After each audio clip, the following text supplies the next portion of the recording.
Animal Farm by George Orwell, Chapter 7. It was a bitter winter. The stormy weather was followed by sleet and snow, and then by a hard frost, which did not break till well into February. The animals carried on as best they could with the rebuilding of the windmill, well knowing that the outside world was watching them, and that the envious human beings would rejoice and triumph if the mill were not finished on time. Out of spite, the human beings pretended not to believe that it was Snowball who had destroyed the windmill. They said that it had fallen down because the walls were too thin. The animals knew that this was not the case. Still, it had been decided to build the walls 3 feet thick this time, instead of 18 inches as before, which meant collecting much larger quantities of stone.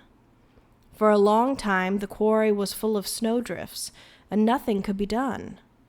Some progress was made in the dry, frosty weather that followed, but it was cruel work, and the animals could not feel so hopeful about it as they had felt before. They were always cold, and usually hungry as well. Only Boxer and Clover never lost heart. Squealer made excellent speeches on the joy of service and the dignity of labor, but the other animals found more inspiration in Boxer's strength and his never-failing cry of, "I will work harder." In January, food fell short. The corn ration was drastically reduced, and it was announced that an extra potato ration would be issued to make up for it. Then it was discovered that the greater part of the potato crop had been frosted in the clamps, which had not been covered thickly enough. The potatoes had become soft and discolored, and only a few were edible. For days at a time, the animals had nothing to eat but chaff and mangles. Starvation seemed to stare them in the face. It was vitally necessary to conceal this fact from the outside world. Emboldened by the collapse of the windmill, the human beings were inventing fresh lies about Animal Farm. Once again, it was being put about that all the animals were dying of famine and disease, and that they were continually fighting among themselves, and had resorted to cannibalism and infanticide. Napoleon was well aware of the bad results that might follow if the real facts of the food situation were known, and he decided to make use of Mr. Whymper to spread a contrary impression. Hitherto, the animals had had little or no contact with Whymper on his weekly visits. Now, however, a few selected animals, mostly sheep, were instructed to remark casually in his hearing that rations had been increased.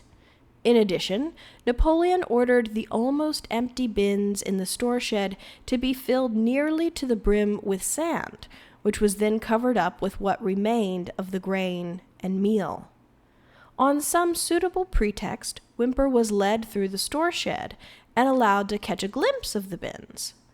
He was deceived, and continued to report to the outside world that there was no food shortage on Animal Farm. Nevertheless, towards the end of January, it became obvious that it would be necessary to procure some more grain from somewhere. In these days, Napoleon rarely appeared in public, but spent all his time in the farmhouse, which was guarded at each door by fierce-looking dogs. When he did emerge, it was in a ceremonial manner, with an escort of 6 dogs who closely surrounded him and growled if anyone came too near. Frequently, he did not even appear on Sunday mornings, but issued his orders through one of the other pigs, usually Squealer. One Sunday morning, Squealer announced that the hens, who had just come in to lay again, must surrender their eggs. Napoleon had accepted, through Whymper, a contract for 400 eggs a week. The price of these would pay for enough grain and meal to keep the farm going till summer came on and conditions were easier. When the hens heard this, they raised a terrible outcry. They had been warned earlier that this sacrifice might be necessary, but had not believed that it would really happen. They were just getting their clutches ready for the spring sitting, and they protested that to take the eggs away now was murder. For the first time since the expulsion of Jones, there was something resembling a rebellion. Led by 3 young black Minorca pullets, the hens made a determined effort to thwart Napoleon's wishes. Their method was to fly up to the rafters and there lay their eggs, which smashed to pieces on the floor. Napoleon acted swiftly and ruthlessly. He ordered the hens' rations to be stopped, and decreed that any animal giving so much as a grain of corn to a hen should be punished by death. The dogs saw to it that these orders were carried out.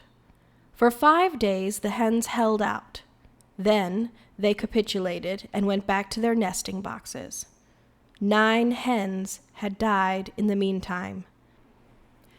Their bodies were buried in the orchard, and it was given out that they had died of coccidiosis. Whymper heard nothing of this affair, and the eggs were duly delivered, a grocer's van driving up to the farm once a week to take them away. All this while, no more had been seen of Snowball. He was rumored to be hiding on one of the neighboring farms, either Foxwood or Pinchfield. Napoleon was by this time on slightly better terms with the other farmers than before. It happened that there was in the yard a pile of timber which had been stacked there 10 years earlier when a beech spinney was cleared. It was well seasoned, and Whymper had advised Napoleon to sell it. Both Mr. Pilkington and Mr. Frederick were anxious to buy it. Napoleon was hesitating between the two, unable to make up his mind.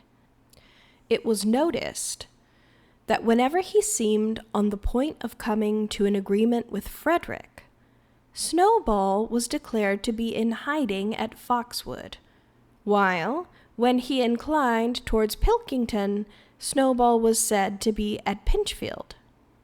Suddenly, early in the spring, an alarming thing was discovered.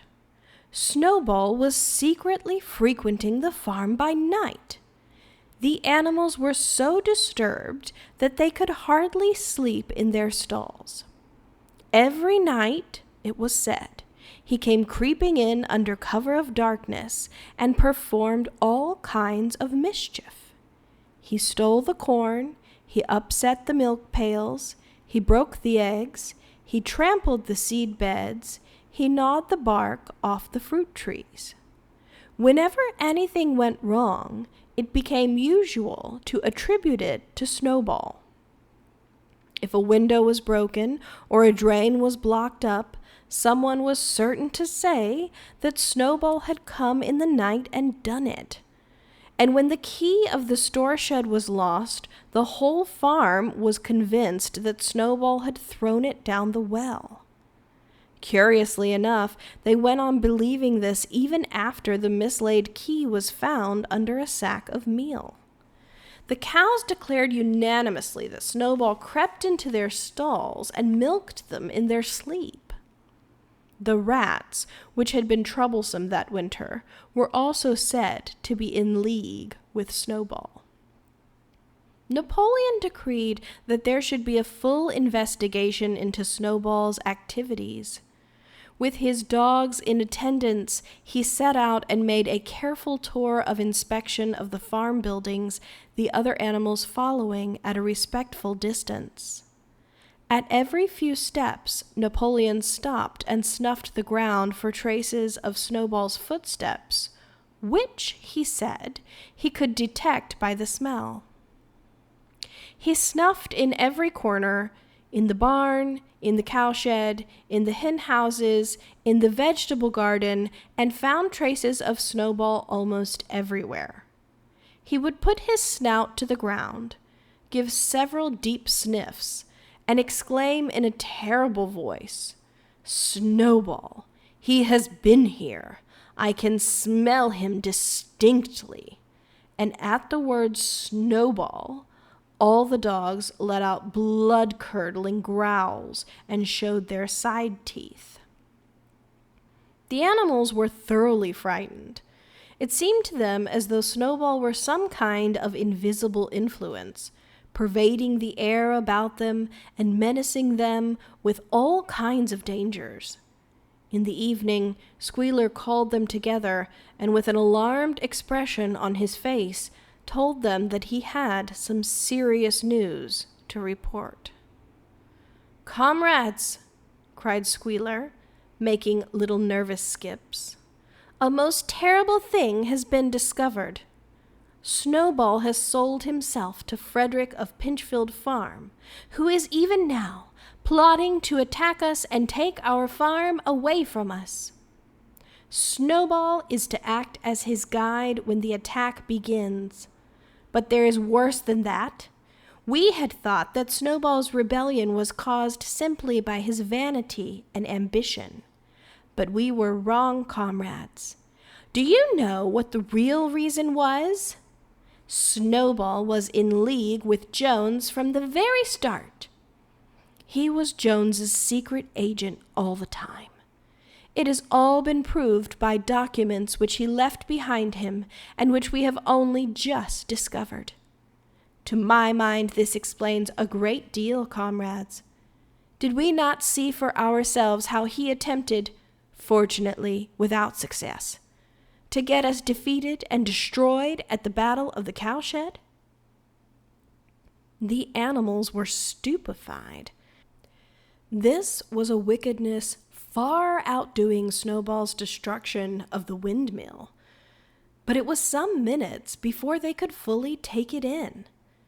They all remembered, or thought they remembered, how they had seen Snowball charging ahead of them at the Battle of the Cowshed, how he had rallied and encouraged them at every turn, and how he had not paused for an instant, even when the pellets from Jones's gun had wounded his back. At first, it was a little difficult to see how this fitted in with his being on Jones's side. Even Boxer, who seldom asked questions, was puzzled.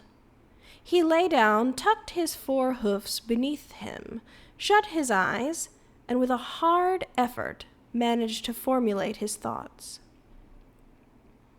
"I do not believe that," he said. "Snowball fought bravely at the Battle of the Cowshed. I saw him myself. Did we not give him Animal Hero First Class immediately afterwards? That was our mistake, comrade, for we now know, it is all written down in the secret documents that we have found, that in reality he was trying to lure us to our doom." "But he was wounded," said Boxer. "We all saw him running with blood." "That was part of the arrangement," cried Squealer. "Jones's shot only grazed him. I could show you this in his own writing if you were able to read it. The plot was for Snowball, at the critical moment, to give the signal for flight and leave the field to the enemy, and he very nearly succeeded. I will even say, comrades, he would have succeeded if it had not been for our heroic leader, Comrade Napoleon.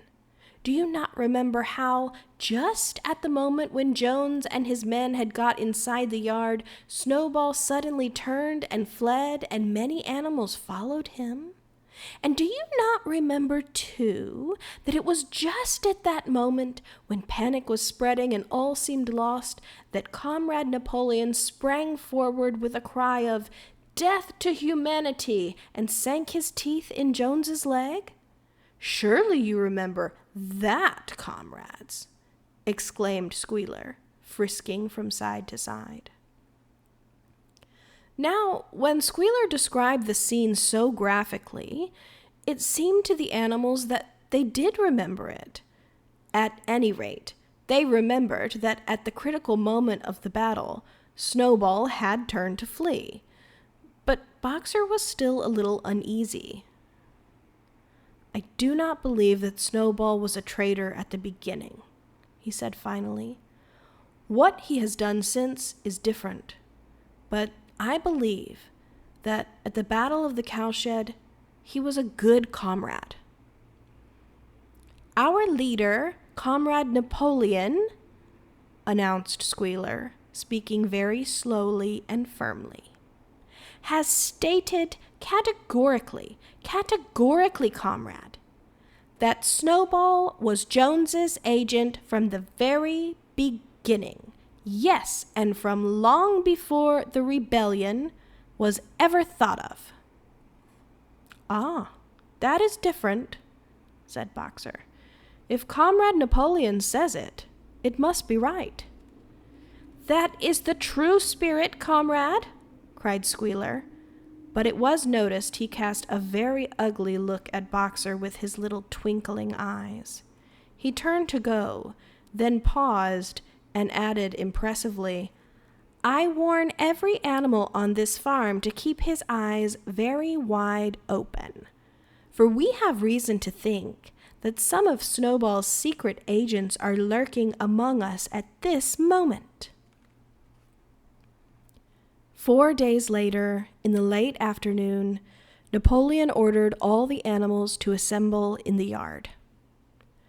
When they were all gathered together, Napoleon emerged from the farmhouse wearing both his medals, for he had recently awarded himself Animal Hero First Class and Animal Hero Second Class, with his 9 huge dogs frisking round him and uttering growls that sent shivers down all the animals' spines.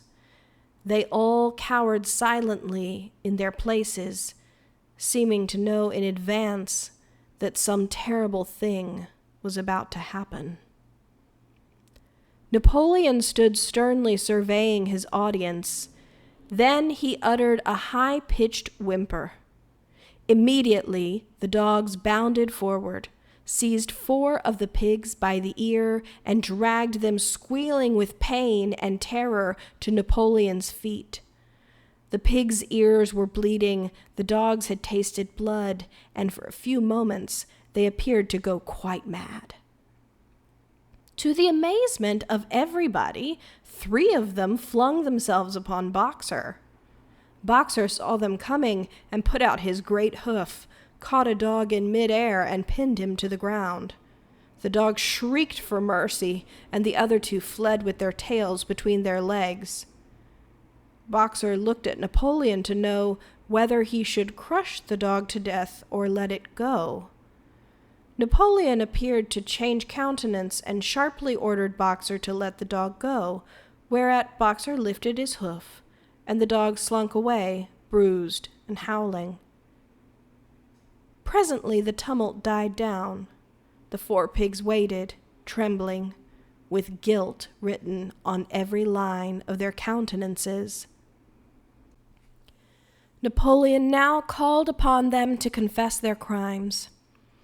They were the same 4 pigs as had protested when Napoleon abolished the Sunday meetings. Without any further prompting, they confessed that they had been secretly in touch with Snowball ever since his expulsion, that they had collaborated with him in destroying the windmill, and that they had entered into an agreement with him to hand over Animal Farm to Mr. Frederick. They added that Snowball had privately admitted to them that he had been Jones's secret agent for years past. When they had finished their confession, the dogs promptly tore their throats out, and in a terrible voice, Napoleon demanded whether any other animal had anything to confess. The 3 hens who had been the ringleaders in the attempted rebellion over the eggs now came forward and stated that Snowball had appeared to them in a dream and incited them to disobey Napoleon's orders. They, too, were slaughtered. Then a goose came forward and confessed to having secreted 6 ears of corn during the last year's harvest and eaten them in the night. Then a sheep confessed to having urinated in the drinking pool, urged to do this, so she said, by Snowball, and 2 other sheep confessed to having murdered an old ram, an especially devoted follower of Napoleon, by chasing him round and round a bonfire when he was suffering from a cough. They were all slain on the spot. And so the tale of confessions and executions went on until there was a pile of corpses lying before Napoleon's feet, and the air was heavy with the smell of blood, which had been unknown there since the expulsion of Jones. When it was all over, the remaining animals, except for the pigs and dogs, crept away in a body. They were shaken and miserable. They did not know which was more shocking, the treachery of the animals who had leagued themselves with Snowball, or the cruel retribution they had just witnessed. In the old days there had often been scenes of bloodshed equally terrible, but it seemed to all of them that it was far worse now that it was happening among themselves. Since Jones had left the farm until today, no animal had killed another animal. Not even a rat had been killed. They had made their way onto the little knoll where the half-finished windmill stood, and with one accord they all lay down as though huddling together for warmth. Clover, Muriel, Benjamin, the cows, the sheep, and a whole flock of geese and hens, everyone indeed except the cat, who had suddenly disappeared just before Napoleon ordered the animals to assemble. For some time, nobody spoke. Only Boxer remained on his feet. He fidgeted to and fro, swishing his long black tail against his sides, and occasionally uttering a little whinny of surprise. Finally he said, "I do not understand it. I would not have believed that such things could happen on our farm. It must be due to some fault in ourselves. The solution, as I see it, is to work harder. From now onwards, I shall get up a full hour earlier in the mornings." And he moved off at his lumbering trot and made for the quarry.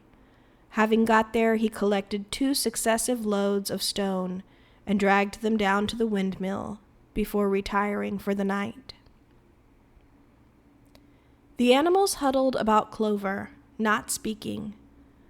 The knoll where they were lying gave them a wide prospect across the countryside. Most of Animal Farm was within their view. The long pasture stretching down to the main road, the hayfield, the spinney, the drinking pool, the plowed fields where the young wheat was thick and green, and the red roofs of the farm buildings with the smoke curling from the chimneys. It was a clear spring evening. The grass and the bursting hedges were gilded by the level rays of the sun. Never had the farm, and with a kind of surprise they remembered that it was their own farm, every inch of it their own property, appeared to the animals so desirable a place.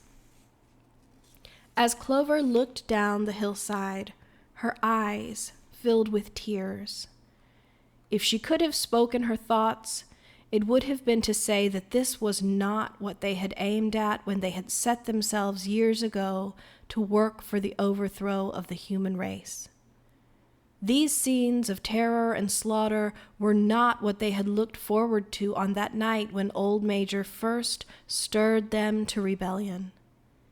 If she herself had had any picture of the future, it had been of a society of animals set free from hunger and the whip, all equal, each working according to his capacity, the strong protecting the weak, as she had protected the lost brood of ducklings with her foreleg on the night of Major's speech.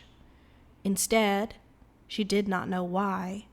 They had come to a time when no one dared speak his mind, when fierce, growling dogs roamed everywhere, and when you had to watch your comrades torn to pieces after confessing to shocking crimes. There was no thought of rebellion or disobedience in her mind.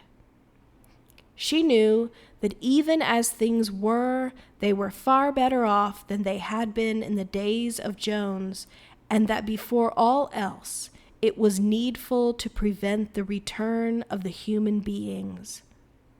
Whatever happened, she would remain faithful, work hard, carry out the orders that were given to her, and accept the leadership of Napoleon. But still, it was not for this that she and all the other animals had hoped and toiled. It was not for this that they had built the windmill and faced the pellets of Jones's gun. Such were her thoughts, though she lacked the words to express them. At last, feeling this to be in some way a substitute for the words she was unable to find, she began to sing Beasts of England. The other animals sitting round her took it up, and they sang it 3 times over, very tunefully, but slowly and mournfully, in a way they had never sung it before. They had just finished singing it for the 3rd time when Squealer, attended by 2 dogs, approached them with the air of having something important to say.